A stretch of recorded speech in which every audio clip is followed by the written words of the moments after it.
A CEO finds a letter from a single mother who was fired while pregnant and rushes to find her. Secrets come to light and their lives change forever. A story of regret and love that will touch your heart.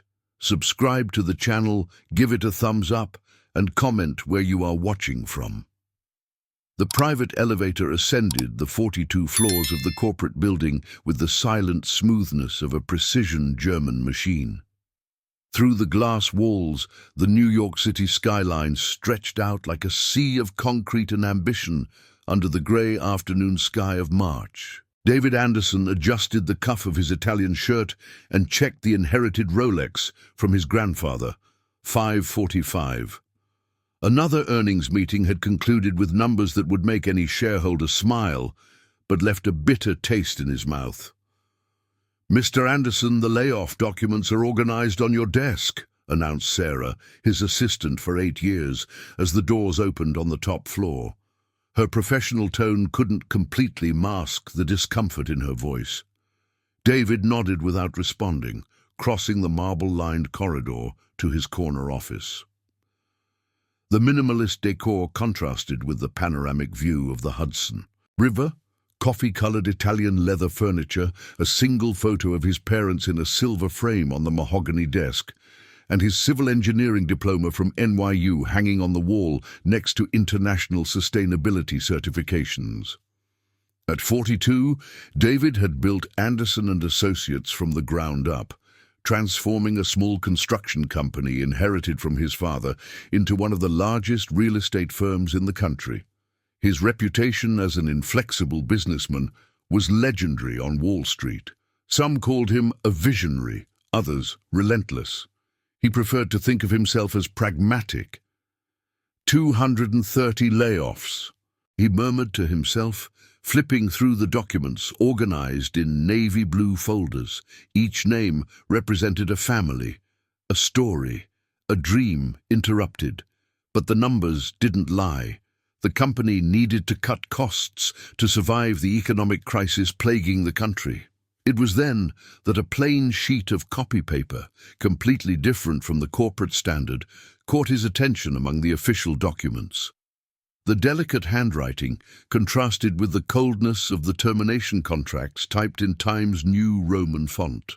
"My dear daughter," the letter began. David furrowed his brow, intrigued.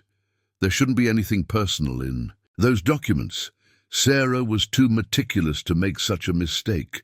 "When you grow up and ask me why Mommy cried so much during those first months of your life, I will explain that sometimes good people have to make tough decisions.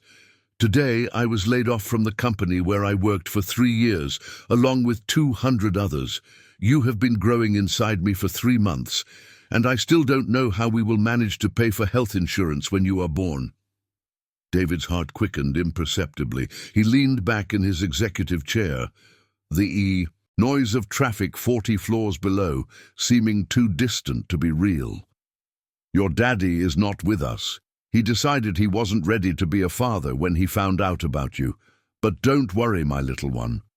Mommy is an architect. She knows how to build beautiful and safe things. I will build a beautiful future for us, even if it's brick by brick, with these hands that have already designed buildings where hundreds of families are happy." David paused, reading for a moment, the lump in his throat surprising him. When was the last time someone had spoken about building happiness? He built buildings, shopping centers, luxury condos, but happiness? The layoff letter states that it was a necessary economic decision. I understand. Numbers don't lie, spreadsheets don't feel. But you need to know that Mommy never did anything just for money. Every project I designed was meant for people to feel at home, safe, welcomed, even when I was designing apartments I could never afford. The CEO felt something tighten in his chest.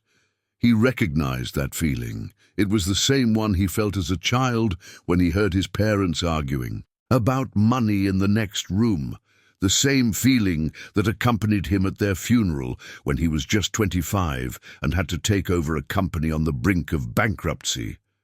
Maybe when you are older, the world will be a place where people like us, who love what they do more than the money they earn, have a guaranteed space. For now, Mommy will keep designing houses at the kitchen table and dreaming of the day when you will run to show me your first drawing. David turned the page, but there was nothing more. Just a delicate signature, with eternal love, Emily Johnson. The silence of the office was broken only by the almost imperceptible hum of the air conditioning and the distant echo of horns down below. David read the letter 2 more times, each word echoing in his mind like the chords of a song he had forgotten to listen to. Emily Johnson.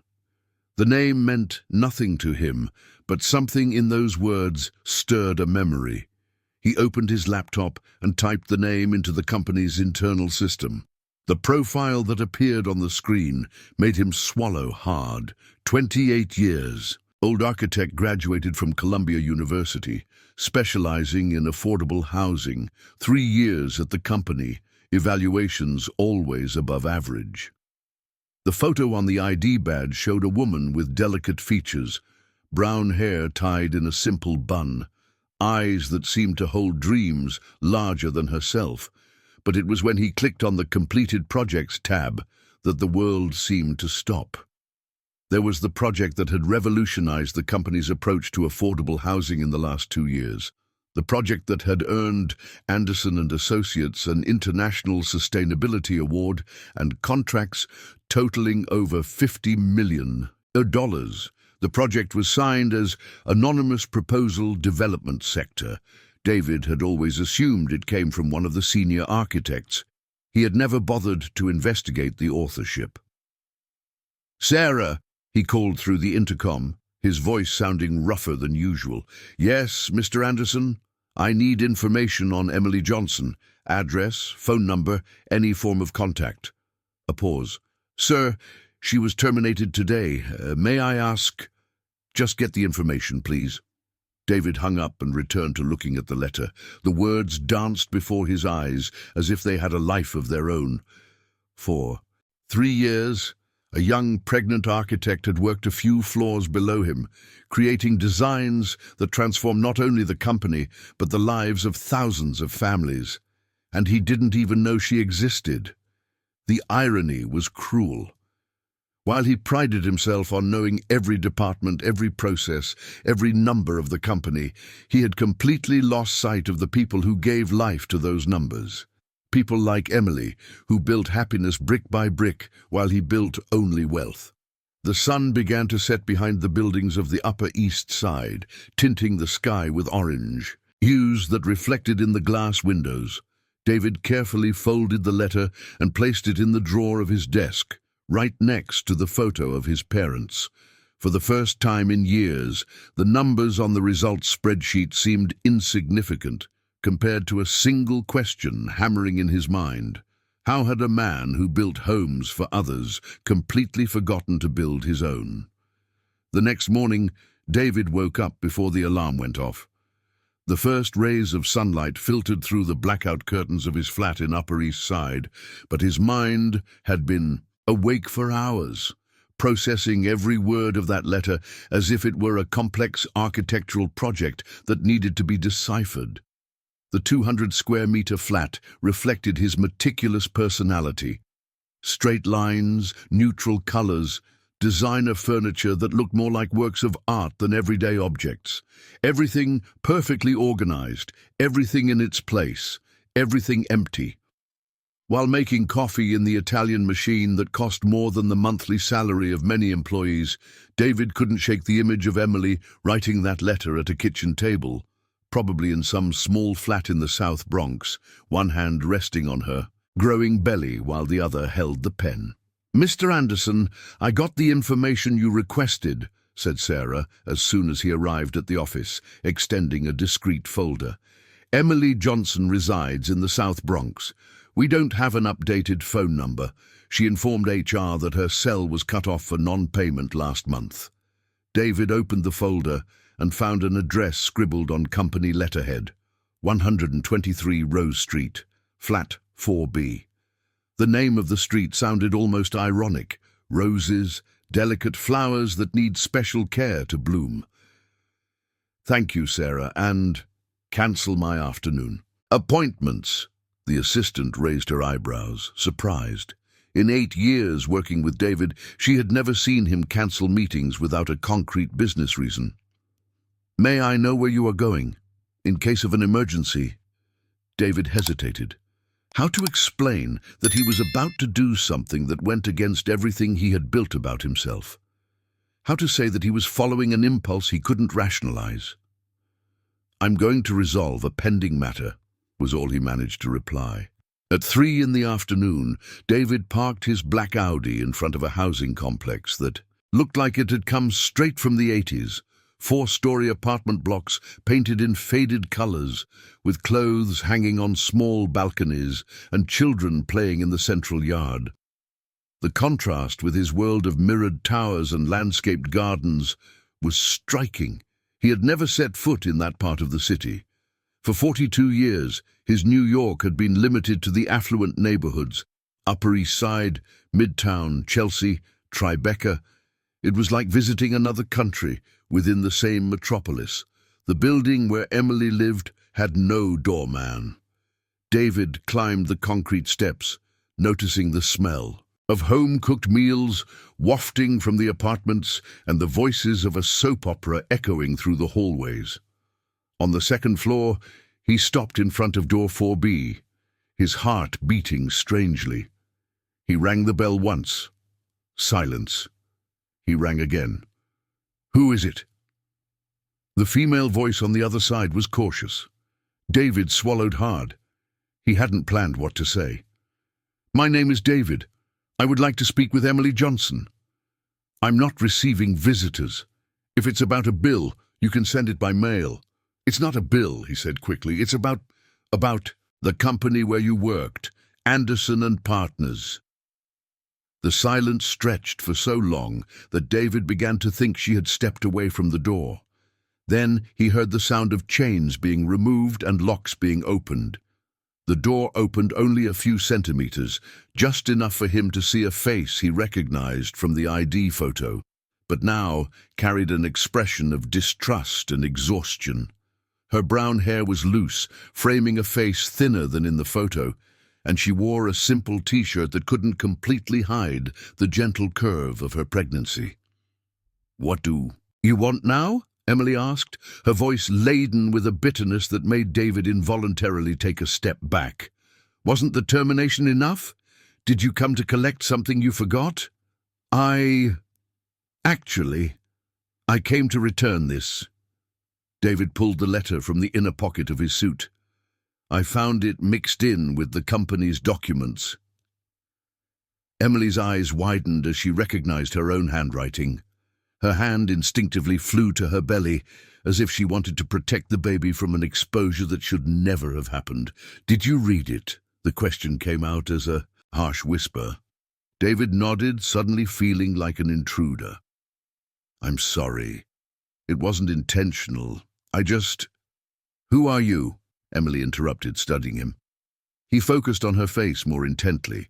Something about her posture, the perfectly styled haircut, the suit that probably cost more than 6 months of his rent, sparked suspicion. What is your position in the company? The question hung in the air like a bomb about to explode. David could lie, say he was just an HR employee, someone insignificant. It would be easier, safer, but something in the way she looked at him, as if she could see through all the masks he wore daily, prevented him from lying. I am David Anderson, he finally said, CEO of the company. The impact was immediate. Emily paled and took a step back, as if she had been punched in the stomach. Her hands trembled slightly as she processed the information. You, she began, her voice faltering. She took a deep breath and tried again, this time with a coldness that cut David like a blade. You are the man who signed my termination. Emily, I need to explain. No. She raised her hand, stopping him from continuing. There's nothing to explain. You read a private letter, discovered that one of your former employees is pregnant and in trouble, and decided to come here to do what? Feel better about yourself. Clean your conscience. That's not it, David said, stepping forward. I found out about the affordable housing project. I know you were the one who created it. Emily laughed, but there was no humor in the sound, only a deep bitterness that made David's chest tighten. Oh, so that's it. The great CEO finally discovered who really did the work that made him famous. She leaned against the doorframe, one hand still protecting her belly. You know what's ironic, Mr. Anderson? I spent 3 years at that company believing I was building something important, creating projects that could change lives. And I found out that to you I was just another number on a spreadsheet. You don't understand, David insisted, frustration growing in his voice. I didn't know about the project. If I had known... If you had known what? Emily interrupted, her eyes shining with anger. You wouldn't have fired me. You would have given me the credit I deserve. Or would you have just found a kinder way to discard me when I was no longer useful? David opened his mouth to respond, but the words didn't come, because deep down he wasn't sure what his reaction would have been if he had known about the project before the layoffs. The numbers would still be the same. The need to cut costs would still exist. Maybe she was right. I came here because... He started, but stopped. Why had he come, really? To redeem himself? To offer help? To satisfy his own curiosity? You came here because you read about a pregnant woman in trouble and thought you could be the hero of the story, Emily said, reading his thoughts with a precision that made him uncomfortable. But that's not how it works, Mr. Anderson. You can't build an empire by stepping on people and then show up offering crumbs when you discover that some of those people have names and stories. She took a step to close the door, but David stopped her by placing his hand on the frame. Please, just give me a chance to explain. A chance? Emily laughed again, the sound echoing down the narrow hallway. You had 3 years of chances. Every project I delivered, every idea I proposed, every extra hour I worked, all of those were chances for you to know me, to value me, to see me as more than a number. And you chose not to see. David felt something shatter inside his chest. She was right, and they both knew it. Go away, Mr. Anderson, Emily said, her voice now more tired than angry. Go back to your office in the sky, to your important meetings and your pretty numbers, and next time you need to fire someone, remember that every name on that list has a story, a dream, a life that you are shattering with a signature. The door closed with a soft click, but the sound echoed in David's mind like thunder. He stood there for several minutes, staring at the worn wood of the door, listening to the muffled sounds of real life happening on the other side. A television on, the clattering of pots in the kitchen, perhaps Emily quietly crying. When he finally descended the stairs and returned to the car, David realized his hands were trembling slightly. For the first time in years, he had encountered someone who was not impressed by his success, who was not intimidated by his power, who saw him exactly for what he was, a man who had lost sight of humanity in his relentless pursuit of success. And for the first time in years, David had no idea what to do next. In the following 3 weeks, David tried to return to normalcy. Meetings followed, contracts were signed, new projects approved. But Emily's letter, now kept in the drawer of his desk, next to a photo of his parents, seemed to radiate a disturbing energy that tainted every business decision. Mr. Anderson, the investors for the Alphaville project are awaiting your final approval, Sarah said, entering the office with a bulky folder. The deadline is today. David looked at the documents without really seeing them.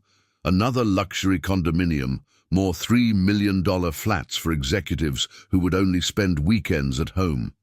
How many families like Emily's could be housed with the same investment? Sir? Sarah insisted, noticing his distraction. Approve it, he murmured, signing without reading. And Sarah, schedule a meeting with the Social Responsibility Department. Social Responsibility Department, she repeated, confused. Sir, we don't have that department. Then it's time we created one. That afternoon, David drove back to South Bronx. He had no specific plans, just an inexplicable need to understand the world where Emily lived. He parked in front of a bakery and David walked through the narrow streets, observing the small houses with makeshift gardens, children playing soccer in the street, and women chatting on the sidewalks while hanging out laundry. It was a parallel universe to his own, where people knew each other by name, where a neighbor's problems became everyone's problems, where life happened on porches, instead of in isolated flats with views of nothing. "You're the guy with the fancy car who came by the other day, right?" A young voice made him turn around. A guy in his 20s, wearing a New York City FC shirt and a backward cap, was watching him with curiosity rather than hostility. "I am," David replied, surprised by the direct approach. "I'm Mark," the guy introduced himself, extending his hand. "I live right across the street. I saw you leaving Emily's building the other day. Are you related to her?" David hesitated. "We know each other from work." "Oh, so you know the whole story," Mark said, shaking his head sadly. "Emily is a good person, you know, always helping everyone here in the neighborhood. When Mrs. Smith was sick, she organized a fundraiser for her medicine. And now that she got fired, she's trying to help people with home renovations to make some extra cash." "Home renovations?" David asked, intrigued. "Yeah, she's an architect, right? She designs projects for folks in the community. Charges really low. Sometimes she doesn't charge anything when she sees a family is struggling." Mark pointed to a blue-painted house on the corner. "Look at what she did for Mrs. White's house. The woman was always complaining that the bathroom was too cramped, not even a sink fit properly. Emily went there, measured everything, and designed a way to make better use of the space. It turned out great." David looked at the small house, noticing how the simple renovation had transformed the facade. Even with limited resources, the design revealed creativity and care for every detail. "Where does she meet with clients?" he asked, trying to sound casual. "There's a little room in the church on the corner that she uses sometimes. But usually it's at people's homes. Emily doesn't like to stay in one place. No, she goes where she needs to go." David thanked him and walked to the church that Mark had indicated. It was a simple building, painted white with blue details, with a small attached room that served as a community center. Through the window, he saw Emily bent over an improvised table, surrounded by papers and animatedly talking to an elderly couple. She wore a simple floral dress, her hair tied back in a ponytail, and reading glasses that David didn't remember seeing at the office. Her hands gestured as she explained something on the paper, and even from a distance, he could see the spark of enthusiasm in her eyes. "If we move the fridge over here," she was saying when David managed to get close enough to hear, "you'll have much more room to move around. And look, if we put a shelf up here, Mrs. Green can store the pots without having to bend down." "Oh, my dear, you're an angel," the elderly lady said, her eyes shining. 30 years living in this house, and I never thought of that. And will this renovation cost a lot? Mrs. Green, with basic materials and Mr. Johnson's labor here, it shouldn't be more than $500. And look, if you can get the paint on discount at that store on the avenue, it'll be even cheaper." David felt something stir in his chest. $500. At the company, they spent more than that on a single corporate lunch. Emily was literally changing that couple's life for an amount that was irrelevant to him, but for them, it represented months of savings. He was about to step away when he heard his own voice. "What kind of project are you working on?" Emily looked up and saw him through the window. Her face immediately tightened, all enthusiasm disappearing as if someone had turned off a light. "What are you doing here?" she asked, quickly standing up. The elderly couple looked from Emily to David, sensing the tension in the air. "Do you know this guy, Emily?" Mr. Johnson asked protectively. "I do," she replied curtly. "He was just leaving." Actually, I would really like to see the project, David said, ignoring her dismissive tone. I'm in the construction field. Maybe I can help with some ideas. We don't need your ideas, Emily shot back, but Mrs. Green was already waving for David to come in. Come in, young man. The more knowledgeable people, the better, right, Emily? David entered the small room, noticing how organized and welcoming the space was, despite its simplicity. Emily shot daggers at him with her eyes, but she couldn't be rude in front of the clients. This is Mr. David, she said through gritted teeth. A acquaintance. Nice to meet you, David greeted the couple. Can I see the project? Mrs. Green pushed the papers toward him, excitedly. David leaned over the table, inevitably getting closer to Emily. Her soft scent, something floral and simple, completely different from the expensive perfumes he was used to, momentarily distracted him. The drawing was hand-drawn, with precise lines and careful notes. David, who was used to CAD projects with 3D renderings, was impressed by the clarity and functionality of the simple drawing. Every inch had been intelligently utilized, every detail thought out to make life easier for the elderly couple. It's brilliant, he said, and noticed Emily looking at him sideways, surprised by the sincerity in his voice. The redistribution of spaces is very clever, and this idea of creating an extra cabinet in the bathroom is excellent. Do you really think so? Mrs. Green asked, beaming. I do. In fact, if you want, I know a supplier who can give a good discount on materials, and I'm sure he would be interested in providing a quote. Emily stiffened. We don't need charity. It's not charity, David said. David calmly kept his eyes on hers. It's business. My supplier is always looking for smaller projects to test new materials. It would be useful for him, too. The silence stretched for a few seconds. Mr. Johnson and Mrs. Green looked between David and Emily as if they were watching a movie they didn't fully understand. What kind of work do you do, young man? Mr. Johnson finally asked. David opened his mouth to respond, but Emily interrupted him. He works in construction, she said quickly. Big projects. Oh, that's great. So you really understand these things, Mrs. Green said, satisfied. Emily, you should take the opportunity to show him that daycare project you were designing. Daycare project? David asked, intrigued. Emily shot a deadly glare at Mrs. Green, who didn't notice the tension. Yeah, she's designing a new daycare for the community, for free, right, Emily? Because the one we have is falling apart and can't even fit half the kids who need it. David felt something ignite within him. Can I see it? No, Emily said firmly. It's just a sketch. Emily, show it to him, come on, Mr. Johnson insisted. The more people see it, the better. Maybe he knows someone who can help get funding to build it.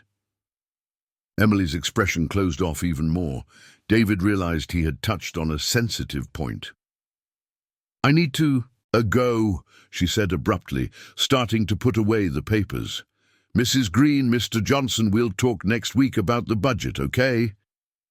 But, Emily, Mrs. Green began. Next week, Emily repeated, already heading for the door. David followed her out of the living room. The sun was setting, painting the sky with orange hues that reflected off the windows of the small houses. Emily, wait! She turned around, her arms crossed defensively over her belly, which was starting to show more clearly. What do you want, David? Why can't you just leave me alone? The question caught him off guard. Why indeed? Why had he come back here? Why did he care so much about a woman who had made it clear she wanted nothing to do with him? Because I think I made a mistake, he finally said. A very big mistake, and I want to correct it. Some mistakes can't be corrected, Emily replied, her voice softer but still wary.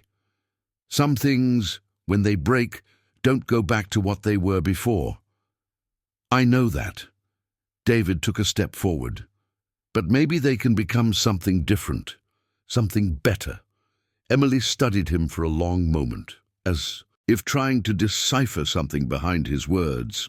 "You don't know me," she finally said, "and I don't know you. What you saw in there, that's my world now. Projects worth a few $100s, clients who pay with hugs and blessings. It's very different from signing million-dollar contracts." "I know," David admitted. "And maybe that's exactly why I need to understand that world better." Emily sighed, unconsciously placing a hand on her belly. "Go home, David," she said, but this time without anger in her voice. "Go back to your world. It's where you belong." She walked away, slowly down the street, stopping now and then to greet neighbors who called to her from their windows. David stood there, watching her disappear around the corner, with the strange feeling that he had just found something he didn't know he was looking for, and now had no idea how not to lose it again. A week later, David was in his meeting room on the 42nd floor, surrounded by clipboards with plans for commercial and residential towers that would total over $200 million in investments. The partners and investors gestured animatedly, discussing profit margins and delivery schedules, but his mind was in a completely different place. "David, are you listening?" The sharp voice of Edward Smith, his main partner, brought him back to reality. "We're talking about the project in Newark. We need your decision today." "Sorry." David straightened in his leather chair. "Can you repeat the question?" Edward frowned. In 15 years of partnership, he had never seen David so distracted during a meeting. "The question is simple. Do we approve the reduction of green space to increase the number of units, or do we keep the original project?" said Charles Miller, one of the major investors. "It's almost 1,000 more units if we cut the playground and leisure area." David looked at the plan spread out on the table. 1,000 small, cramped apartments where families would live without space for children to play, without a common area, without real quality of life. Exactly the type of project he would have approved without hesitation a month ago. "And what about the families that will live there?" he asked, surprising everyone in the room. "Where will the kids play?" "David," Edward laughed nervously, "since when do you care about that? Families just want to pay less. A leisure area is a luxury they don't even expect to have." "How do you know what they expect to have?" David retorted, a growing irritation tinging his voice. "Have you asked them?" The silence in the room was instantaneous. Charles Miller shifted in his chair, clearly uncomfortable with the direction of the conversation. "David, where are you going with this?" Edward asked. "We're talking about a low-income development. The margin is tight. Every square meter counts." "Margin," David repeated the word as if it were something bitter in his mouth. "And what if I say I'm thinking of reducing our margin on this project?" "I would say you've hit your head," Charles interjected, not bothering to hide his impatience. "David, what's going on? Since when did you become a social worker?" The question echoed in the room like a slap. David looked at the men around the table, all well-dressed, successful, all looking at him as if he had gone crazy for suggesting they should consider the well-being of the people who would live in the apartments they were building. "Maybe that's exactly what our company needs," he said slowly, "a little awareness." "Social awareness doesn't pay dividends," Charles retorted, "and your shareholders won't be happy if you start doing charity with their money." David abruptly stood up, walking to the window that overlooked the city. Down below, New York City buzzed with life. Millions of people in their small homes, in cramped flats, in run-down neighborhoods. How many of them dreamed of a better place to live? How many of them deserved more than just 4 walls and a roof? "I'll think about the project," he finally said without turning around. "We'll talk next week." "David," Edward began, but David was already heading for the door. "The meeting is over," he said, leaving a room full of confused and worried men behind. That afternoon, instead of going home, David drove again to the South Bronx.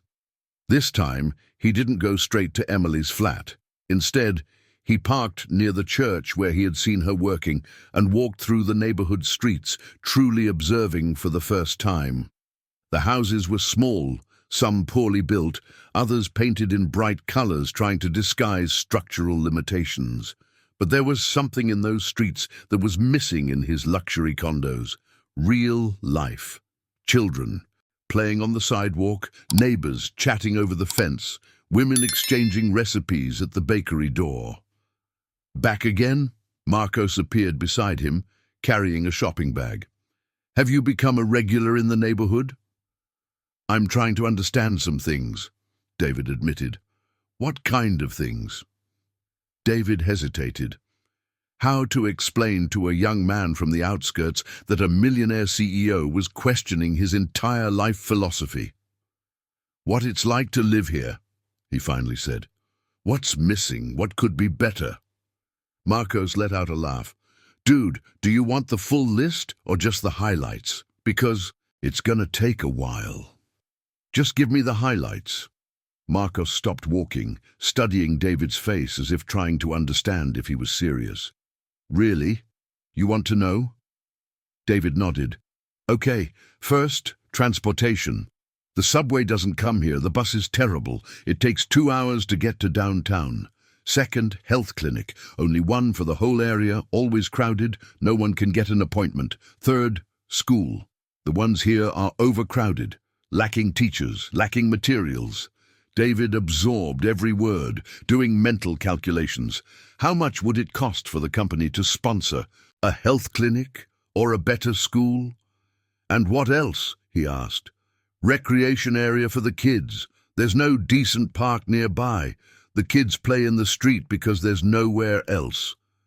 Marcos pointed to a vacant lot surrounded by graffiti-covered walls.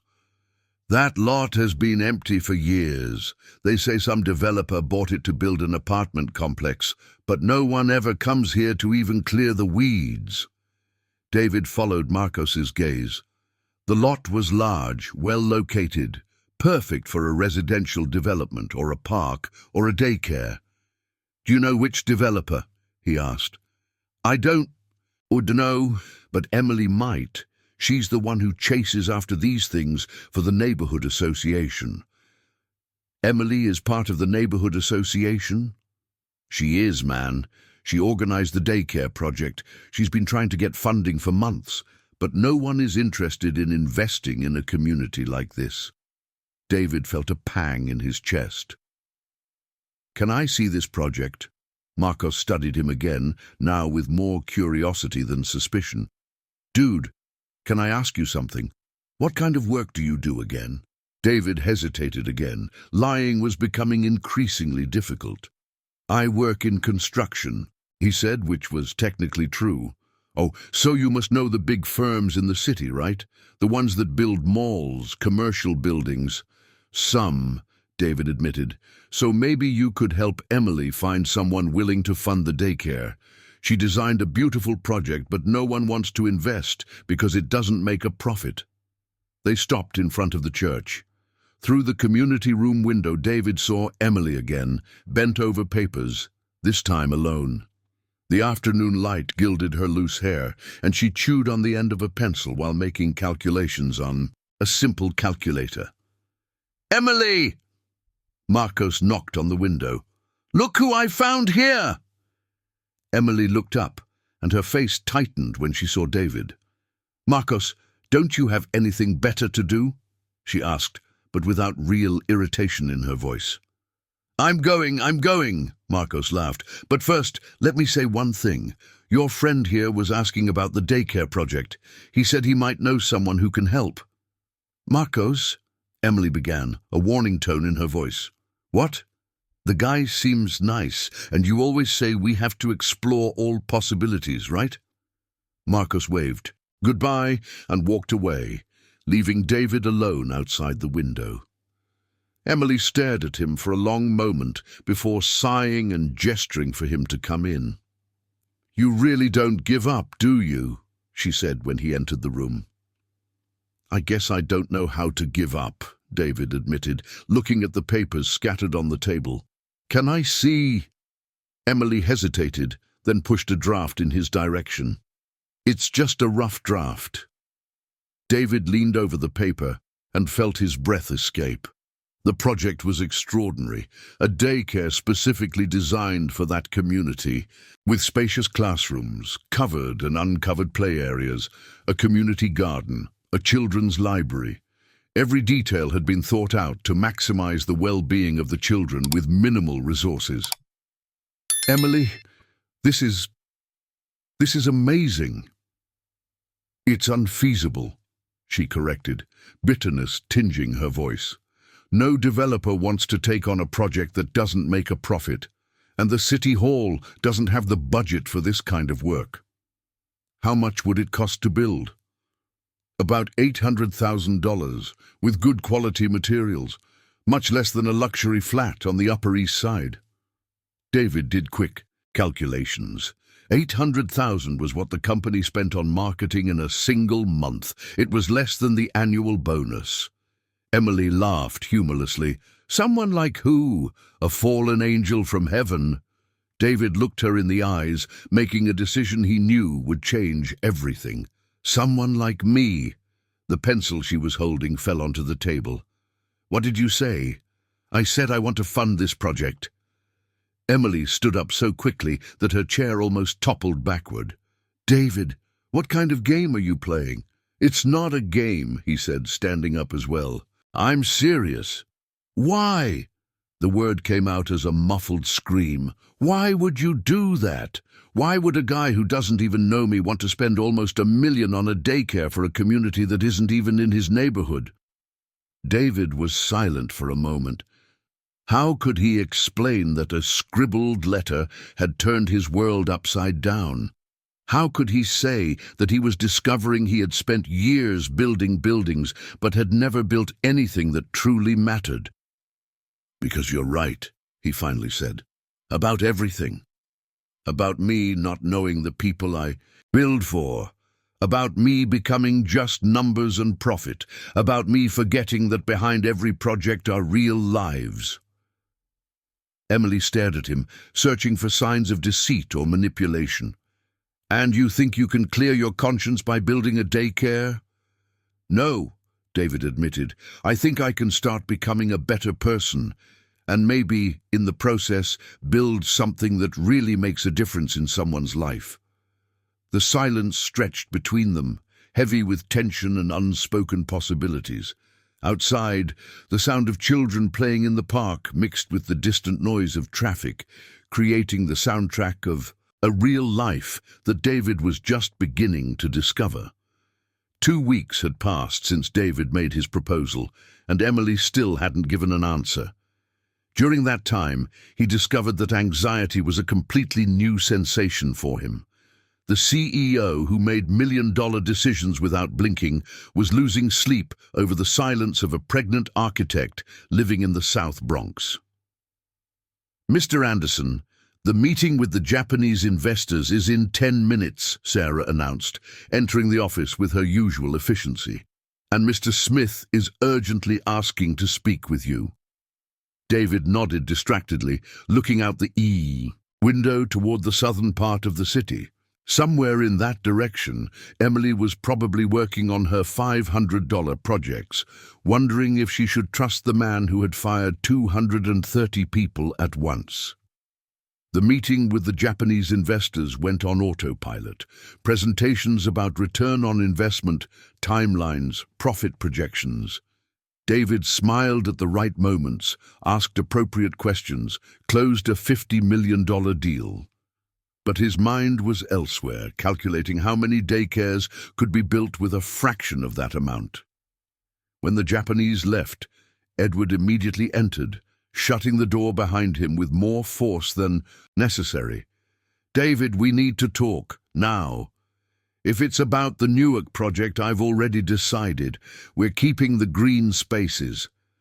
"It's not about Newark," Edward said, throwing himself into the chair across from the desk. "It's about you. What the hell is going on? Sarah told me you cancelled 3 meetings this week to take care of personal matters. Charles Miller called me worried, saying you're talking about social responsibility like you've become a missionary." David leaned back in his chair, studying the worried face of his 15-year partner. Edward, have you ever wondered if what we do really matters? Matters. Edward let out an incredulous laugh. David, we built one of the largest real estate groups in the country. We created thousands of jobs, paid taxes that keep public services running, and we build $3 million apartments for executives who barely have time to sleep in them, David interrupted. Meanwhile, entire families live in houses the size of our suites. Edward leaned forward, his eyes wide. Who is she? What do you mean? The woman. It has to be that. 15 years knowing you, David, and I've never seen you question our business. Now suddenly you're a defender of, the oppressed. So I ask again, who is she? David was silent for a long moment. It wasn't a completely incorrect question, but it also wasn't entirely right. It's complicated, he finally said. Uncomplicated, Edward replied. Because your existential questioning is starting to affect our company, and I have a family to support and shareholders to satisfy. Before David could respond, his phone rang. It was a number he didn't recognize, but it made his heart race. David? Emily's voice on the other end was hesitant. Emily, he said, gesturing to Edward that he needed to take the call. Hi. Can you meet me? I need to talk to you. Sure, where? At the park in front of the mall in South Bronx. In an hour.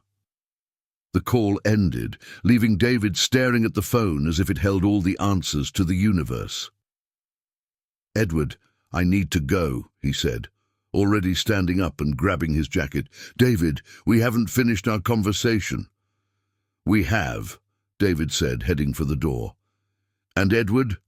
Approve that affordable housing project that's been on my desk for 2 weeks. It's time we start building for real people. An hour later, David was sitting on a worn park bench, watching children play on toys that had seen better days, while mothers chatted vigilantly on the sidelines. The contrast with the planned parks of luxury condominiums was striking. There, what mattered was not aesthetics, but functionality, safety, and a sense of community. Emily arrived walking slowly, one hand resting on her back, her belly now noticeably more prominent. She wore a simple blue dress and flat sandals, her hair flowing in the wind. David stood up when he saw her, feeling a strange mix of relief and nervousness. Thank you. Coming soon, she said, sitting on the bench with a sigh of relief. How are you feeling? He asked, noticing how she settled carefully. Tired, she admitted. The baby is growing fast. 5 months already. 5 months. David did some quick mental calculations. She would give birth in August, right in the middle of New York's summer. I wanted to talk about your proposal, Emily continued, looking at the children playing instead of at him. I spent 2 weeks thinking, talking to people in the community, trying to understand your motives. And did you come to any conclusions? Emily turned to face him, directly. That you are even more complicated than I imagined. David didn't know if that was a compliment or a criticism. I spoke with Marcus, with Mrs. White, with the neighborhood association folks, she continued. They all said the same thing, that you've been showing up here asking questions, observing, seeming genuinely interested in understanding how the community works. And does that surprise you? It intrigues me, she corrected, because it doesn't match the profile of a CEO who fires 200 people without blinking. David felt the blow, but knew he deserved it. Maybe because that CEO is discovering he doesn't like the person he has become. Emily studied his face for a long moment. Mrs. White told me you arranged that discount on materials for her, 40% less than she was going to pay. David shrugged. A phone call, nothing special. To her, it was everything. It means she can renovate the bathroom before winter. Emily paused. And Marcus said you talked to him about the possibility of his company providing security for the vacant lot. His company? He has a small security business with 3 friends from the neighborhood. Informal work, but honest. Emily smiled, for the first time since she arrived. You didn't even know that when you offered the job, did you? David shook his head, embarrassed. So, let me understand, Emily continued. You offered a job to someone without even knowing if he was qualified for it. I thought he seemed trustworthy. Trustworthy, Emily repeated, as if testing the word. Based on what? David thought about the conversation he had with Marcus, the way the young man spoke about the community, about Emily, about the neighborhood's problems, based on how he cares about the people around him. He finally said, the way he knows everyone's story on the street, the way he cares. Emily nodded slowly. You know what I think, David? I think you're learning to see beyond the numbers for the first time in your life. And is that good or bad? Depends on what you intend to do with this new vision. A comfortable silence settled between them, filled with the sounds of everyday life, children shouting, mothers calling, the distant noise of traffic. I accept, Emily said suddenly. Accept what? Your proposal for the daycare. But with conditions. David's heart raced. What conditions? Emily turned on the bench to face him completely. First condition, this can't be charity. I will manage the project entirely, from hiring to execution. You finance, but I lead. I accept. Second condition, all materials and labor must be sourced from the area, no suppliers from the suburbs. I accept. Third condition, when the daycare is ready, I want a plaque with the names of all the community members who helped with the project. I don't want your name appearing as the savior. David smiled. I accept. Any other conditions? Emily hesitated, then took a deep breath. Fourth condition, you will be present throughout the process. You can't just sign the check and disappear. If you really want to understand how this community works, you will get your hands dirty like everyone else. Get my hands dirty how? Attend neighborhood association meetings, help organize community cleanups, talk to the mothers who will use the daycare to understand what they really need. Emily paused. And do that wearing something other than an Italian suit. David looked at his expensive clothes, suddenly feeling ridiculously out of place. I don't have... Then you'll have to learn, Emily interrupted. Because if you really want to make a difference, you have to be willing to be part of the community, not just observe it from afar. David extended his hand. We have a deal. Emily looked at the extended hand, then at his face, searching for signs of hesitation or regret. Are you sure? Because once we start, there's no turning back.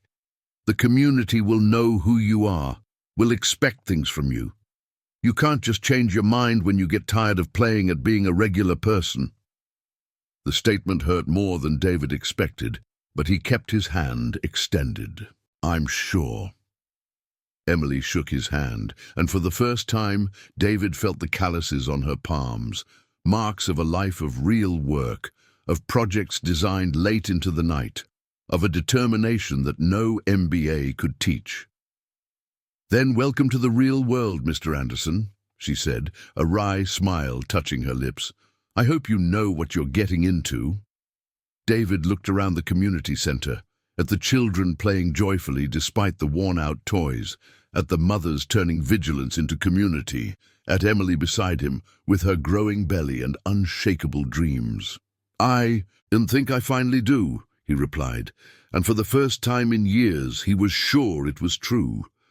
The first neighborhood association meeting David attended took place on a rainy Thursday in April at the community center that had already become familiar to him. Emily had been clear about the dress code. No suits, no dress shoes, nothing that costs more than a minimum wage. David arrived wearing a pair of jeans he had bought at a local shopping district, the first piece of clothing that David hadn't shopped outside the boutiques on Fifth Avenue in over 15 years. The white polo shirt felt a bit loose, and the canvas sneakers made him feel like he was in costume. But when he entered the community center and saw dozens of people sitting in plastic chairs, he realized he finally blended in with the environment. "Everyone, this is David," Emily announced as he arrived. "He's the one who will fund our daycare." A murmur of curiosity swept through the room. David felt dozens of pairs of eyes assessing, measuring, judging him. He was used to being the center of attention in boardrooms, but this was different. Here, his opinion would only matter if earned, not automatically respected due to his position. "Can you say something to the community?" suggested Mrs. Johnson, an elderly woman with white hair who presided over the association. David stood up, suddenly nervous in a way he hadn't felt since his first pitch to investors 20 years ago. "Hi everyone," he began, his voice coming out more hesitantly than usual. "I want to thank you for the opportunity to be here and say that I am very honored to help with the daycare." "Why do you want to help?" The question came from a man in the third row, around 50 years old, with calloused hands from hard labor. "You don't live here. What do you gain from this?" The direct question caught him off guard. David quickly glanced at Emily, who was watching him with a neutral expression. She wasn't going to help him. He had to answer on his own. "Honestly, until recently I wouldn't gain anything. I wouldn't even think about doing this," he said, opting for total honesty.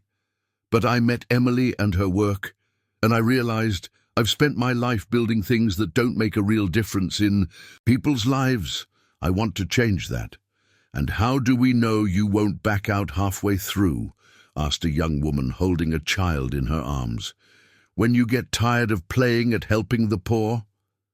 The comment echoed Emily's concern, and David felt the weight of distrust in the room. "You don't know," he admitted. "You have no reason to trust me. I have to prove that I am trustworthy." "And how do you plan to do that?" Mrs. Johnson asked. David took a deep breath. "By being here, participating, learning from you how things really work." The silence that followed was long and heavy. Then Charles stood up at the back of the room. "Everyone, I've known David for a few weeks. He has been coming here, asking questions, trying to understand our problems. And he already helped Mrs. White with a discount on materials, and he gave me a job at his company." Charles paused, looking directly at David. "He may be rich, he may come from a different world than ours, but so far he has shown respect for us."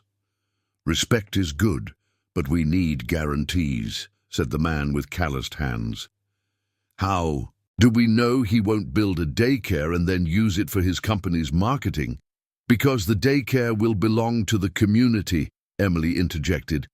"The land will be donated to the Residents Association. David will fund the construction, but when it's done, it's ours, not his." David nodded, although this was the first time he had heard about the land donation.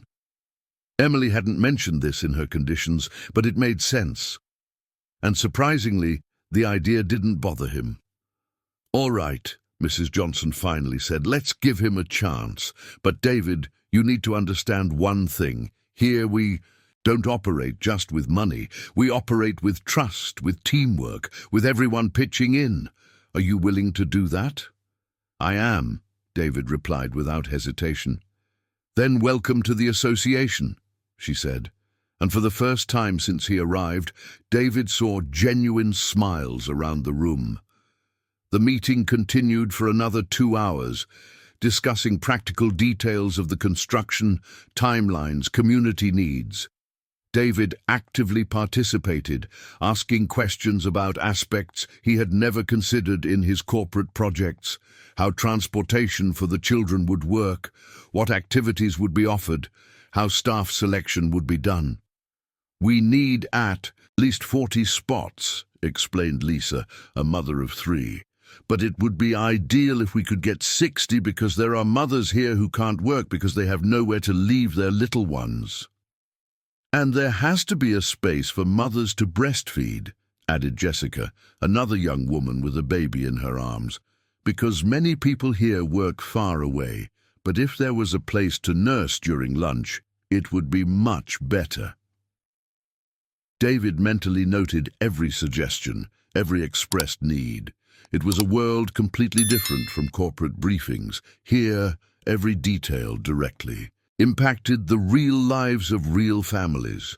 When the meeting ended, people approached him in small groups, introducing themselves, sharing their stories, expressing their hopes for the daycare. David found himself engaged in conversations about problems he had never imagined. Mothers losing jobs because they had no one to leave their sick children with. Children spending the day alone because their parents worked different shifts. Families dreaming of just a safe place for their little ones to play and learn. "How was it?" Emily asked, when they finally found themselves alone in the community center, helping to organize the chairs. "Intense," David admitted, stacking plastic chairs, a task he had never done in his life. "And revealing." "In what sense?" "In every way," he said, stopping to look at her. "Emily, why didn't you tell me about donating the land to the association?" She stopped folding the tablecloth and looked at him. "Because I wanted to see your reaction. I wanted to know if you would do it knowing you would have no control over the project once it was finished. And now you know. Now I know that you might be more serious about this change than I imagined." David felt something warm in his chest with her tacit approval. "Can I give you a—" "Need a ride home?" he offered when they finished organizing the community center. Emily hesitated, then nodded. "But not in that fancy car. It draws too much attention." "Actually, I came by Uber today," David confessed. "I thought the Audi didn't match the jeans." Emily let out a genuine laugh, the first one he had heard from her. "You really are trying, aren't you?" "I'm learning," he corrected.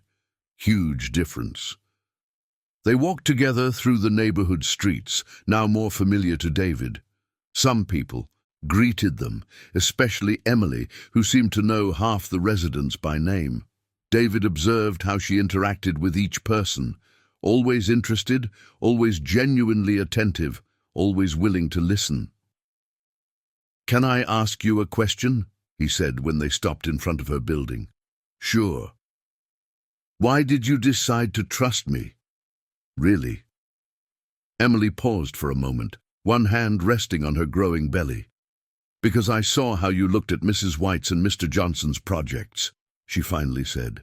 "I saw how you paid attention to the details, how you understood that those simple drawings represented real dreams of real people, and because I think you're genuinely lost, trying to find a way to be a better person."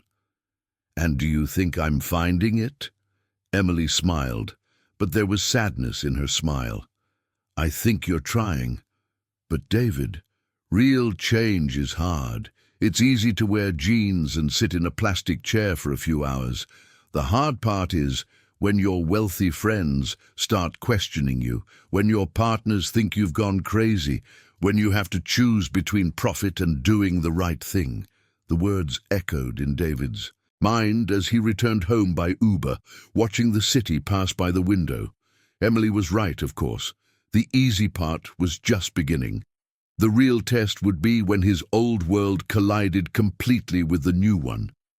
And, unknowingly, that collision was much closer than he imagined. The collision that David hadn't foreseen happened the next morning when he arrived at the office and found Edward waiting at the reception, accompanied by 2 men he recognized immediately: Andrew Foster, the chairman of the board, and Robert Fields, the investor who controlled 40% of the company's shares. "David, we need to talk now," Andrew said bluntly, his cold eyes behind gold-rimmed glasses. In the elevator ascending to the 42nd floor, the silence was heavy as lead. David knew this wouldn't be a friendly conversation. Robert's presence, who rarely appeared at the company, except in serious crises, made that clear. "Have a seat," Andrew said when they arrived at David's office, taking control of the situation despite being in someone else's space. "We had some concerning discussions yesterday." "What kind of discussions?" David asked, although he already knew the answer. "Charles Miller reached out to us," Robert said, his deep voice echoing in the room. "He said you're making questionable decisions, talking about social responsibility as if you've become an activist, cancelling important meetings." "And Edward told us about this daycare story," Andrew added. $800,000 to build a daycare in a low-income neighborhood? David, have you lost your mind? David sat behind his desk, suddenly feeling like a defendant in a courtroom. "It's an investment in social responsibility," he said calmly. "Something the company should have done years ago." "Social responsibility?" Robert let out a humorless laugh. "David, social responsibility is paying our taxes on time and creating jobs. It's not spending shareholders' money on charity." "It's not charity," David insisted. "It's building relationships with the community. It's what?" Andrew interrupted. "A way for you to feel better about yourself? Because frankly, David, your job isn't to feel better. Your job is to generate profit for the investors." Edward, who had been silent until then, leaned forward. "David, you've been my friend for 15 years. We built this company together. That's why I'm asking you directly, what's going on?" David looked at the three men in front of him. People he had known for years, whom he had considered allies, who shared his vision of business, or at least who shared the vision he used to have. "What's going on," he said slowly, "is that I'm discovering that maybe our definition of success is very limited." "Limited how?" Robert asked impatiently. David stood up and walked to the window, looking at the city below. "Do you know how many families live in the buildings we've constructed? Do you know if they're happy? If the children have places to play? If the spaces we create really improve people's lives?" "That's not relevant," Robert said coldly. "We build what the market demands. If people buy, it's because they're satisfied. Or it's because they don't have a better option," David shot back, turning to face them. "Do you know how many mothers in New York can't work because they have nowhere to leave their children?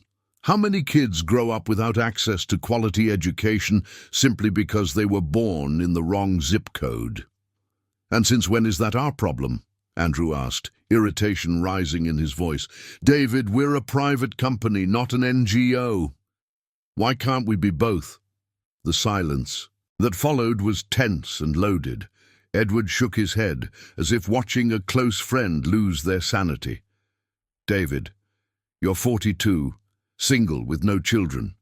It's natural to question the meaning of life sometimes," Edward said, trying for a more conciliatory tone. "But you can't make business decisions based on an existential crisis." "It's not an existential crisis," David replied, returning to the desk. "It's an evolution. It's growing as a person and as a businessman." Robert abruptly stood up. "Enough. David, you have two paths. Either refocus on business and abandon this save-the-world story, or we call an extraordinary meeting to question your position as CEO." The threat hung in the air like a bomb about to explode. David had known Robert for 10 years and understood that he did not make empty threats. "What if I choose to continue with the social projects?" he asked. "Then you've chosen to leave the company," Andrew said bluntly, "because we won't allow you to use our money for altruistic games." Edward also stood up, looking visibly uncomfortable. "David, think about it. Is it worth throwing away 15 years of work for a daycare in the South Bronx?" The question echoed in the room like a reminder of everything David had built, now at risk. 15 years of hard work, sacrifices, building a business empire that was nationally respected. "I'll think about it," he finally said. "You have 48 hours," Robert said, already heading for the door. "After that, we'll call the meeting." When the three left, David was alone in his office, the weight of the decision pressing down on his shoulders like a physical burden. Outside the window, the city stretched infinitely, full of life, dreams, and people like Emily, who woke up every day trying to build something better with the resources they had. He opened the drawer and took out Emily's letter, reading again the words that had changed everything. "Mommy is an architect. She knows how to build beautiful and safe things. I will build a beautiful future for us, even if it's brick by brick, brick by brick." Perhaps that was exactly what he needed to learn to do. That afternoon, instead of going home or heading to one of the bars frequented by executives in Midtown, David drove to the South Bronx. He found Emily in the community center, working on plans for the daycare with the precision of a naval engineer. "Did something happen?" she asked as soon as she saw him, immediately noticing the tension on his face. David sat heavily in one of the plastic chairs. "The shareholders found out about the daycare. They gave me an ultimatum. Either I abandon the social projects or they remove me from the company." Emily stopped drawing and looked at him intently. "And what are you going to do?" "That's the million-dollar question, isn't it?" David ran his hands through his hair. 15 years building all this, thousands of employees who depend on the company. My whole life invested in this work.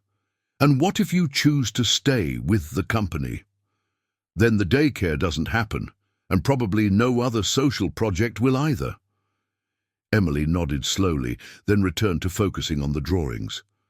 "Then you already know the answer," she said without looking at him. "What do you mean?" "David, if you're here telling me this instead of being in your office forgetting you ever met me, it's because you've already decided." She finally looked up at him. "The question isn't what you're going to choose. The question is whether you have the courage to do what you already know needs to be done." David fell silent, processing her words. Outside, the noise of children returning from school mixed with the voices of mothers waiting for them on the street. "Do you think I'm crazy?" he asked. "I think you're waking up," Emily replied, "and sometimes waking up hurts. What if I make the wrong choice? If I throw everything away and then find out I can't really make a difference?" Emily put the pen down and turned completely to him. "David, do you want a guarantee that doing the right thing will work out? There isn't one. Do you want to know if it's worth risking everything for a better world? I can't answer that for you." She paused, placing a hand on her belly. "But I can tell you that every time someone chose what was safe over what was right, the world got a little worse." The silence that followed was filled only with the sounds of everyday life outside. Laughter from children, conversations from neighbors, the distant noise of traffic. Sounds of a real world, of real people, of real life happening. David looked at the daycare drawings spread out on the table, at the careful measurements, at every detail designed to make children's lives better. Then he looked at Emily, who was watching him with an expression that mixed challenge and compassion. "You know what?" he finally said. "I think it's time to find out who I really am when I take off the tie." Emily smiled. Not the polite and cautious smile he had grown used to seeing, but a genuine smile, full of hope. "Then welcome to the real world, David Anderson. I hope you're ready for it." David looked around. The simple community center, at the pregnant woman who had turned his world upside down, at the projects that could change the lives of dozens of children. And for the first time in 42 years, he felt he was exactly where he was meant to be, even if it meant losing everything he had built until then. The next morning, David woke up before the alarm and made the decision he knew was inevitable since his conversation with Emily. He put on his best suit, dark grey Hugo Boss, Italian silk tie, custom-made English leather dress shoes. If he was going to resign from the empire he had built, he would do it dressed like the CEO he had always been. The special meeting was scheduled for 9 in the morning in the conference room on the 42nd floor. When David arrived, he found not only the major shareholders, but the entire board of directors, 12 men and 2 women representing the company's largest investors. "David," Andrew greeted coldly, "we hope you've thought carefully about our conversation yesterday." "I have," David replied, taking his place at the head of the oval mahogany table. "And I've made a decision." Robert leaned forward, confident. Edward watched nervously, still hoping that his friend of 15 years would come to his senses. "Before I communicate my decision," David continued, "I would like to share some numbers with you." He activated the projector, and a spreadsheet appeared on the wall. "In the last year, our profit margin was 22%.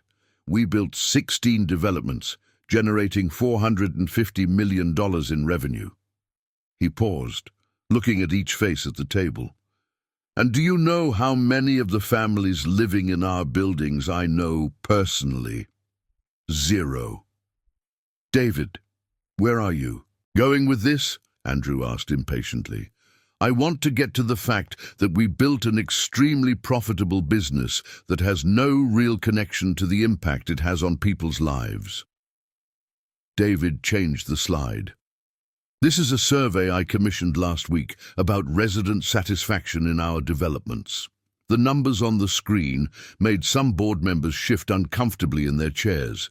60% of residents considered the recreational spaces inadequate, 45% complained about sound insulation issues, and 38% wanted more green areas. "And why does this matter?" asked Helena, one of the board members. "They bought, didn't they? It means the product meets market expectations. It means we are selling the bare minimum for the maximum we can charge," David replied. "We are in the housing business, not real estate speculation, or at least we should be." Robert slammed his hand on the table. "Enough of this cheap philosophy, David. You're here to tell us if you're going to abandon this obsession with charity, or if we need to look for a new CEO. David took a deep breath. It was the moment. "I resign as CEO of Anderson & Partners, effective immediately." The silence that followed was absolute. Edward paled, Helena's eyes widened, and Robert seemed unable to believe what he heard. "You... what?" Andrew stammered. "I resign," David repeated calmly. "I will sell my shares in the company and use the capital to create a new construction firm focused on affordable housing and social projects." "David, you've completely lost it." Edward stood up. "You're throwing away 15 years of your life." "No," David said, standing up as well. "I'm saving the next 15 years of my life." He pulled out a document he had prepared the night before. "This is my formal resignation letter. And this," he placed another paper on the table, "is a buyout proposal for my shares by the company. Market value, cash." Robert grabbed the document, his eyes widening when he saw the amount. 52 million. "David, are you sure about this?" "Absolutely." Edward walked over to the window, running his hands through his hair. "You know you can't use the name Anderson in a competing construction firm, right? Non-compete clause." "I've thought about that." David smiled for the first time since entering the room. "The new company will be called Johnson & Silver Construction." "Johnson & Silver?" Andrew frowned. "What kind of name is that?" "It's the last name of my new partner," David said, grabbing his folder and heading for the door. "And before you ask, she's the best architect I've ever met." He paused at the door and turned one last time. "You have 48 hours to review the proposal. My lawyer will contact you to finalize the legal details." "David," Edward called as he was leaving, "are you sure about this?" David smiled at his friend of 15 years. "Edward, for the first time in my life, I am absolutely sure of something." 3 hours later, David was standing in front of the building where Emily lived, holding a folder with documents that would change everything. He had swapped his suit for jeans and a polo shirt. His new identity was starting now. He rang the doorbell with his heart racing. "David?" Emily's voice sounded surprised through the intercom. "What are you doing here?" "I need to talk to you, it's important." Emily opened the door of the flat, still in her robe, her hair wet, clearly just out of the shower. The 6-month baby bump was more pronounced, and she moved with the careful grace of pregnant women. "Sorry for showing up unannounced," David said, "but I couldn't wait." "Did something happen? Did they cancel the daycare?" "Not exactly." David took a deep breath. "Emily, how do you feel about being a partner in a construction firm?" She blinked, confused. "What do you mean?" David opened the folder and showed her the documents. "I resigned as CEO of Anderson this morning. I'm going to sell my shares and use the money to open a new construction firm focused on affordable housing and social projects." He paused. "And I want you as my partner." Emily leaned against the doorframe, processing the information. "David, do you have any idea what you're proposing? I'm an unemployed architect, 6 months pregnant, with no capital to invest." "You have something more valuable than capital," David said. "You have real knowledge about what people need. You have the trust of the community. You have vision." Emily sat heavily on the small couch. "And what if it doesn't work out? If the company fails, you will have lost everything for nothing." "And what if it does work out?" David countered, sitting in the armchair across from her.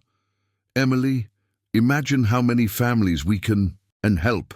How many children can have better homes, better schools, better opportunities." "David," she said slowly, "are you offering me this out of pity? Because you feel guilty about the firing? Because you want to feel better about yourself?" The question stung, but it was fair. "At first, maybe it was a bit of that," he admitted. "But now it's because I need you. Because alone, I will just create another version of the company I left behind." Emily was silent for a long time, one hand resting on her belly, looking at the drawings on the wall. "What percentage of ownership are you offering?" 50-50. "Even though I don't have capital to invest?" "You have the most important capital, knowledge and connections with the communities we will serve." Emily stood up and walked to the window, looking out at the street where children were playing among the parked cars. "And the daycare?" "It will be our first official project. No longer funded by charity, but as a social responsibility investment from Johnson Construction." She turned to face him. "Johnson Construction. I thought it sounded better than Anderson and Johnson." David smiled. "Besides, you had the original idea. It's only fair your name comes first." Emily returned to the couch, now with a different expression on her face. No longer the cautious distrust of the past months, but something that resembled real hope. "If I accept," and I said if, "what exactly would be my rights and responsibilities?" David opened the folder again and took out a preliminary contract. 50% partner, Director of Social Projects, salary equivalent to what I will receive, equal participation in all strategic decisions." He paused. "And paid maternity leave for 6 months when the baby is born." "You thought of everything," she murmured, flipping through the document. "Emily," David said, leaning forward, "I know you have no reason to trust me. I know you still have doubts about my motivations, but I promise you one thing. With or without you, I will build this company. The difference is that with you, it will have soul from day one." Emily looked at him for a long moment, then at the drawings on the wall, then at her belly, where her child was growing. "Can I think until tomorrow?" "Of course." David stood up to leave, but paused at the door. "Emily, whatever your decision, the daycare will be built. I promise you that." When the door closed behind him, David felt a mix of nervousness and freedom he hadn't experienced in years. He had burned the bridges with his past and bet everything on a pregnant woman who still didn't fully trust him. For the first time in his life, he didn't know exactly what would happen next, and surprisingly, that didn't scare him. It excited him. The next morning, David woke up in his flat in the Upper East Side for the last time. During the night, he had made another decision he hadn't expected. He would also sell the flat. $52 million from the company's shares would be enough to start the new construction company, but he wanted total liquidity for the first years. Besides, living in a $2 million penthouse no longer matched who he was becoming. He was having coffee when his phone rang. It was Emily. "I accept," she said without preamble when he answered. David almost dropped his cup. "You accept?"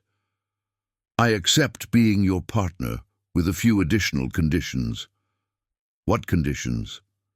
"First, I want to participate in the selection of all projects. No more you deciding alone where we will build." "I accept." "Second, at least 70% of our projects must be affordable housing or of social interest." "I accept."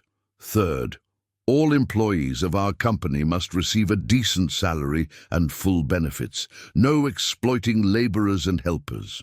"More than accepted." "And fourth," her voice became softer, "if at any point you regret this decision, if you want to return to the world of luxury buildings and high margins, you will let me know 6 months in advance. I don't want to wake up one day and find out my partner changed his mind." David closed his eyes, feeling the weight of the responsibility he was taking on. It was no longer just his, it was hers, the baby that was coming, the families that would trust them. "Emily, I understand your concern, but can I make you a promise? If I ever want to leave this company, it will be because you fired me, not because I wanted to leave." There was a pause on the other end of the line. "Why are you so sure?" "Because for the first time in my life, I wake up excited to work." 2 hours later, they met at a lawyer's office in Consolation to formalize the partnership. Emily arrived wearing a navy blue dress that accentuated her 6-month belly, carrying a folder with notes she had made during the night. "I thought a lot about our conversation yesterday," she said as they waited to be attended. "And if we are going to do this, we will do it right." She opened the folder and showed a handwritten list. Company mission: to build decent housing and community spaces that effectively improve the quality of life for families in New York, prioritizing low-income communities. David read aloud, impressed with the clarity of the formulation. Vision: to be recognized as the construction company that contributes the most to reducing the housing deficit in New York, always maintaining a balance between financial sustainability and positive social impact. "You did this alone?" "I thought about it all night. If we are going to be partners, I need to be sure we want the same thing." The lawyer, Dr. Henry Miller, received them with the professional efficiency of someone used to formalizing business partnerships. But when he read the documents David had prepared, his eyebrows raised. "Mr. Anderson, may I speak with you privately for a moment?" David looked at Emily, who nodded. In the lawyer's private office, Dr. Henry closed the door and turned to him. "David, are you sure about this? 50% to an employee you fired 2 months ago? Former employee and future partner. But you barely know this woman, and she's pregnant. She will need to take leave. She won't be able to fully dedicate herself to the company in the first months." "Dr. Henry," David interrupted, "with all due respect, I didn't ask for your opinion about my partner. I asked to formalize our partnership." The lawyer sighed. "I'm just trying to protect you." 52 millions is a lot of money to risk on a partnership that... What? Involves a woman? Involves social projects? Doesn't follow the traditional business model? "It involves a lot of risk," Dr. Henry said diplomatically. David smiled. Doctor, the biggest risk of my life was spending 42 years building only for the wealthy. Now I'm trying to reduce that risk. When they returned to the room where Emily was waiting, Dr. Henry maintained his professionalism, but David noticed his skeptical expression. Well, let's formalize Anderson Construction LLC, the lawyer said, spreading documents on the table. Initial capital of $50 million, equal participation among the partners.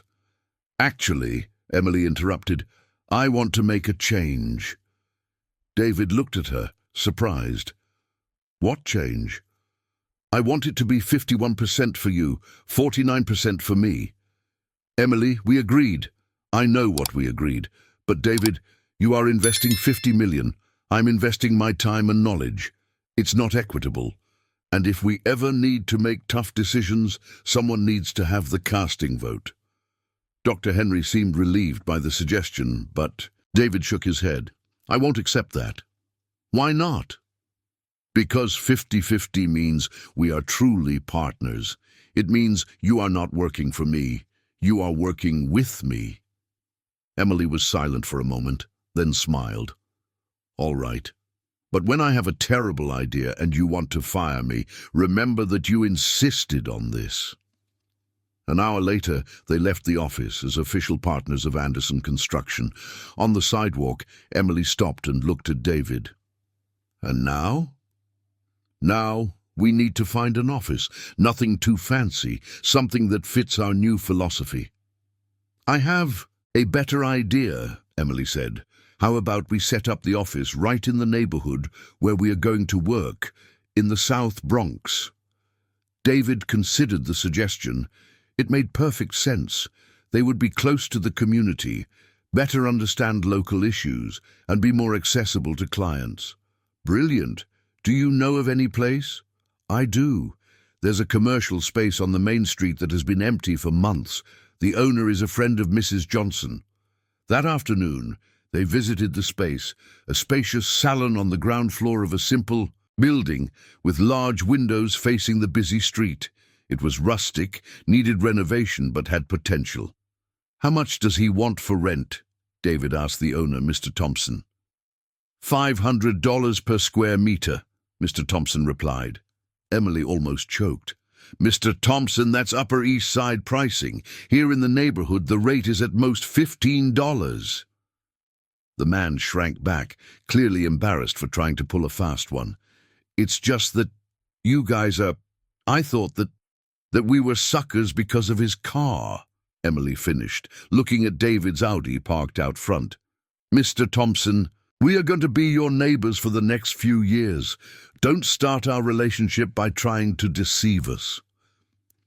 David watched the negotiation in silence, impressed by the direct yet respectful way Emily handled the situation. Sorry, Emily. $15 per square meter like everyone else pays. Thank you, Mr. Thompson, and you can be sure we will be good tenants. When they left the location, David couldn't contain his admiration. How did you do that? Do what? Get him to lower the price by over 60% without creating conflict. Emily laughed. David, everyone in the neighborhood knows each other. If Mr. Thompson tried to cheat me, in 2 hours everyone would know. He would lose his reputation for a few extra dollars. She paused. That's how the local economy works, based on trust and relationships, not just maximum profit. Another lesson I need to learn. Many lessons, but you will learn. That night, David was in his flat making the final calls to close the sale of the property when he received an unexpected call. It was Edward. David, we need to talk. Edward, there's nothing to discuss. My decisions are made. It's not about that. It's about something we discovered after you left. The tension in Edward's voice alerted him. What kind of thing? I'd rather talk in person. Can you meet me at the Ritz-Carlton tomorrow at 8? David hesitated. Going back to that environment, seeing people from his old world, was not something that excited him. Edward, if it's about trying to convince me to come back, it's not that, Edward interrupted. It's about Emily. David's blood ran cold. What about Emily? David, we did an investigation on her after you mentioned the name of the new company. And there are some things you need to know. What kind of things? Things that could change your decision about this partnership. David closed his eyes, feeling a pain in his chest. Edward, whatever you found out, just meet me tomorrow. Please, as a friend. The call ended, leaving David with the feeling that the happiness of the last few days was about to be tested in a way he didn't expect. Outside the window, New York shone with millions of lights, each representing a life, a dream, a story. Somewhere in that vastness, Emily was probably preparing the baby's crib, planning the future of the company they had created together. David wondered if in 24 hours he would still be sure he had made the right decision. The bar at the Ritz-Carlton was exactly as David remembered. Luxurious decor, executives in expensive suits, conversations about business mingled with the clinking of imported whiskey glasses. It had only been a week since he left that world, but he felt like a stranger watching a play he was no longer a part of. Edward was sitting at a reserved table in the corner, 2 whiskies already in front of him. When he saw David approaching, his face reflected a mix of concern and embarrassment. "Thank you for coming," Edward said as David sat down. "I know it can't be easy to come back here." "Get straight to the point, Edward. What did you find out about Emily?" Edward took a deep breath and opened a folder he had next to the chair. "After you left yesterday, Robert became paranoid. He thought you might be getting manipulated, that someone could be taking advantage of you." He pushed some documents towards David. "He hired a private investigator." David felt a wave of anger rise in his chest. "You investigated Emily, seriously?" "David, listen before you get upset. What we found isn't what we expected." David took the documents with tense hands, preparing to discover some skeleton in the closet that would destroy his trust in the woman he had chosen as a partner. But as he began to read, his expression shifted from anger to confusion, then to something close to shock. "Graduated from Columbia University with honors, specializing in affordable housing from the University of Bologna, Italy," he read aloud. "Internship at Renzo Piano's office in Genoa. Participation in an internationally awarded housing project in Milan." Edward nodded gravely. "Keep reading." "Social housing project in the South Bronx in 2018, funded by UN Habitat. Consulting for the New York City Hall on housing policy. Speaker at an international conference on sustainable architecture in Barcelona." David looked up. "Edward, this is an impressive resume. Where are you going with this?" "Read the last page." David flipped to the end of the report and found information that made his world stop. Emily Johnson turned down 3 job offers from international firms in the last 2 years, including a position at Foster Plus Partners in London that would pay the equivalent of $40,000 a month. She chose to stay in New York, developing projects for low-income communities. Silence stretched between them as David processed what he was reading. She turned down a chance to work with Norman Foster, one of the greatest architects in the world. And it wasn't just that, Edward continued, his voice now softer. "David, the woman you partnered with isn't an unemployed architect struggling to get by. She is one of the leading experts in affordable housing in Latin America. The projects she designs here in the South Bronx are studied at European universities." David felt as if the ground had disappeared beneath his feet. Why didn't she tell me this? That's the question you should be asking her, not me. David reread the documents, each line revealing a new facet of the woman he thought he knew. Emily wasn't just a talented employee who had been unjustly fired. She was an internationally recognized professional who had chosen to live and work in an underserved community. "Edward," he finally said, "why are you showing me this? If you wanted to prove she was manipulating me, you achieved the opposite." Edward leaned back in his chair, a sad smile on his face. "Because I realized something when I read this report. David, you are not being deceived. You found someone who thinks like you are learning to think." "What do you mean?" Emily had everything any architect would dream of. International recognition, job offers from the world's top firms, salaries that would make her a millionaire in a few years. And she chose to give all that up to work with families who can barely afford construction materials. Edward paused. "Does that sound familiar?" David remained silent, absorbing the comparison. "A difference," Edward continued, "is that she made that choice years ago. You are making it now." "And why are you telling me this? I thought you were against my decision." "Because I've been your friend for 15 years and I want you to be happy. And after reading this report, I understood that maybe you found the right person to build what you really want to build." David folded the documents carefully. "Thank you, Edward. Really." "David," Edward said as he stood up to leave, "can I give you some advice? Don't tell her about the investigation, at least not yet. Let her tell you her story in her own time." 2 hours later, David was standing in front of Emily's building, the documents folded in his pocket, his mind racing with 1,000 questions. He rang the bell with his heart racing. "David?" Her voice on the intercom sounded surprised. "It's a bit late, isn't it? Sorry. Can you come down? I need to talk to you." Emily came down wearing a simple dress and flip-flops, her hair tied up in a loose bun. The 6-month baby bump made her move carefully, one hand always resting on her back. "Is something wrong?" she asked when she reached the ground floor. "Emily, can I ask you a direct question?" "Sure. Why did you agree to be my partner?" The question caught her off guard. "What do you mean?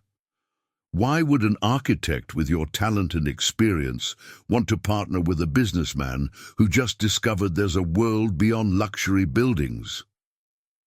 Emily studied him for a long moment, as if trying to understand where the question was coming from. "David, what exactly are you asking me?"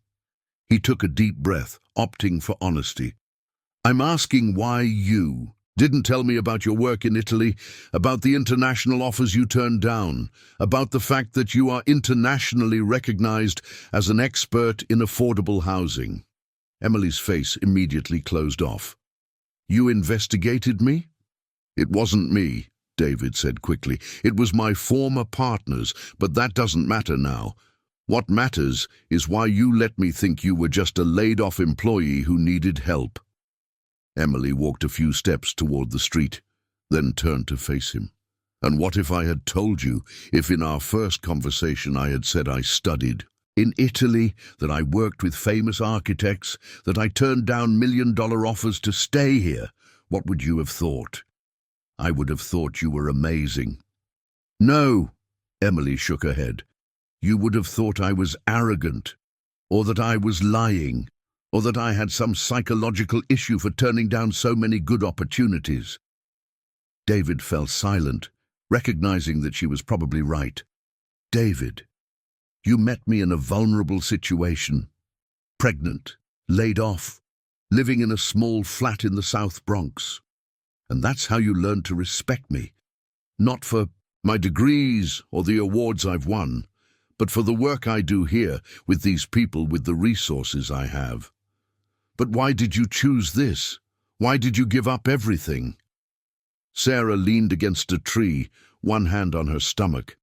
"Because I grew up in a community like this, in the South Bronx, in a 2-room house with 7 people. She looked at the building where she lived. "I studied my whole life on scholarships, worked as a cleaner to pay for my college transportation, Slept on the floor of a shared apartment during my degree. David listened in silence, each word recontextualizing everything he thought he knew about her. When I graduated and international opportunities started coming in, I realized one thing. I could use my talent to design vacation homes for wealthy Europeans. Or I could use that same talent to improve the lives of people like my family, like my childhood neighbors. And you chose to stay. I chose to come back home, because this is where my work makes a real difference. She paused. David, do you think it was a coincidence that I was working at your company? What do you mean? I knew who you were when I applied. I knew that Anderson and Partners was one of the biggest construction firms in the city, and I went in there with a purpose, to influence the projects from the inside out, to make you consider affordable housing, community spaces, social responsibility. David felt as if he was getting to know Sarah for the first time. The anonymous projects you submitted were my attempt to show that it was possible to build quality for low-income people, that it was possible to make a profit without exploiting. She smiled sadly. It worked in a way. You implemented my ideas. You just never knew who had them. And when were you let go? When I was let go, I thought I had completely failed, that all my internal change strategy had been useless. Sarah looked directly at him. Until you showed up at my door with that letter. David moved closer to her, feeling the weight of everything he had discovered. Sarah, you saved me. You showed me a path I didn't even know existed. And you showed me that there are still people willing to change, even when it costs everything. They've built. She paused. David, that's why I agreed to be your partner. Not because you have money to invest, but because you proved that you are capable of growth, and because I believe that together we can build something that truly matters. The silence that followed was filled with the nighttime sounds of the neighborhood. Televisions on, distant conversations, the occasional noise of cars passing on the main street. We need to be honest with each other from now on, David finally said. No secrets, no withheld information. I agree, Sarah extended her hand. Real partners? Real partners. David shook her hand, feeling once again the calluses that told her real story. When Sarah went back up to the flat, David stood for a few minutes on the sidewalk, processing everything he had discovered. The woman he thought he was helping had actually chosen to help him. The architect he thought he was saving was already internationally recognized for saving others. And somehow, that made the partnership even more special. For the first time since he had made the decision to change his life, David was absolutely certain he was on the right path, not just because he had found a competent partner, but because he had found someone who shared not only his goals, but his deepest values.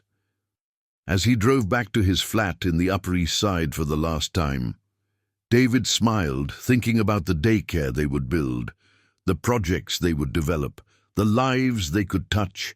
For the first time in 42 years, he was building not just buildings, but a legacy that would truly be worth leaving for the world.